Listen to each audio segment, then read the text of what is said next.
가격도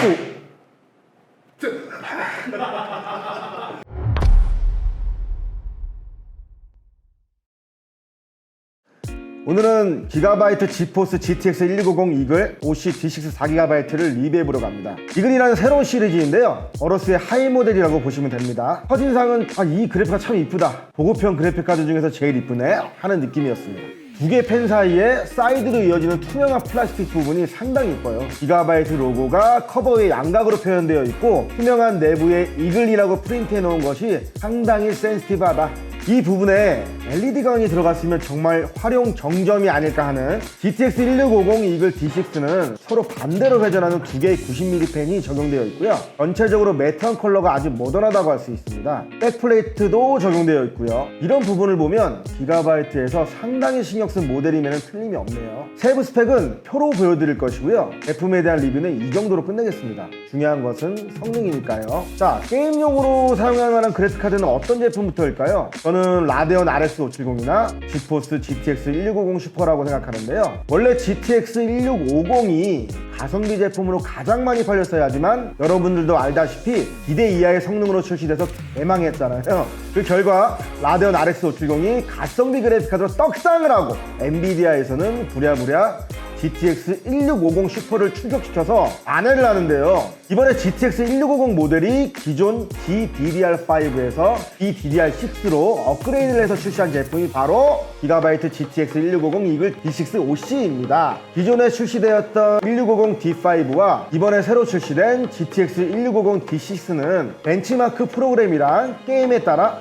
2%에서 12.5%, 평균 6% 정도의 성능 향상이 있다고 하는데, 결과가 뻔한 GTX 1650 D5와의 단적인 비교보다는 실제로 많이 판매 중인 1650 슈퍼와 프레임 용량이 같은 RX 570과 실제 비교를 통해서 1650 슈퍼와의 갭은 얼마나 줄었는지, RX 570과의 성능 차이가 얼마나 나는지 알아보도록 하겠습니다. 벤치할 그래픽카드는 기가바이트 지포스 GTX 1650 이글 OC D6 4GB, 조텍 게이밍 지포스 GTX 1650 슈퍼 D6 4GB 트윈, 에즈락 팬텀 게이밍 D 라데온 RX 570 D5 4GB이고요. 1650 이글 D6가 21만 870원, 1650 슈퍼가 21만 4,010원, 마지막으로 라데온 RX 570이 16만 1,120원으로 1650 이글 D6 모델과 1650 슈퍼는 거의 가격 차이가 없고요. 라데온 RX 570과는 5만원가량 차이 나는 것을 알 수 있습니다. 그래픽카드에서 가장 중요한 게 쿠다의 개수잖아요. 1650 D6 모델은 896개, 1650 슈퍼는 1280개의 쿠다로 구성되어 있고요. 쿠다의 개수도 이렇게 많이 차이 나는데 메모리를 D6로 바꿨다고 해서 가격이 1650 슈퍼랑 거의 비슷하다는 것은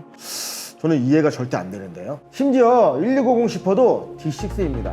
그러면 왜 그런지 왜 이렇게 출시를 했는지 일단 테스트를 해봅시다. 벤치 사양은 다음과 같습니다. 모든 스펙은 동일한데 그래픽카드만 바꿔서 테스트를 해보도록 하겠습니다.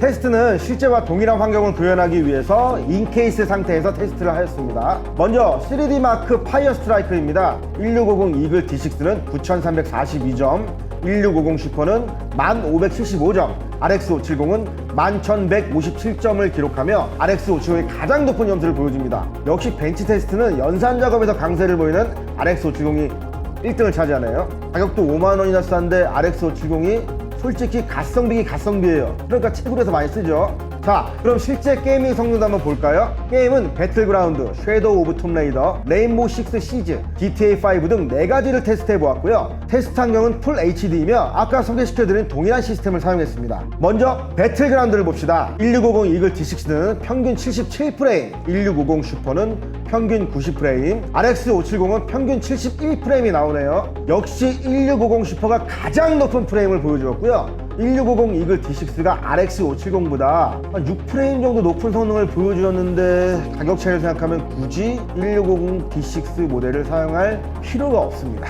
두 번째, 섀도우 오브 톰레이더 벤치 테스트입니다. 1650 이글 D6는 렌더링 프레임이 8011, 1650 슈퍼는 렌더링 프레임 9369, RX 570은 렌더링 프레임 7523, 1650 이글 D6는 평균 FPS는 51프레임, 1650 슈퍼는 평균 FPS는 60프레임, RX 570은 평균 FPS는 48프레임이 나오며 페어툼도 1650 슈퍼와는 렌더링 프레임이 1300 정도, RX 570과는 약 500 정도의 더 높은 렌더링 프레임을 확인할 수 있습니다. 세 번째, 레인보우 6 벤치 테스트입니다. 1650D6는 종합평균 140프레임, 1650 슈퍼는 종합평균 161프레임, RX 570은 종합평균 142프레임으로 레인보우 6에서는 심지어 1650D6가 가장 낮은 프레임을 보였습니다. 어이가 없네. 마지막으로 GTA5입니다.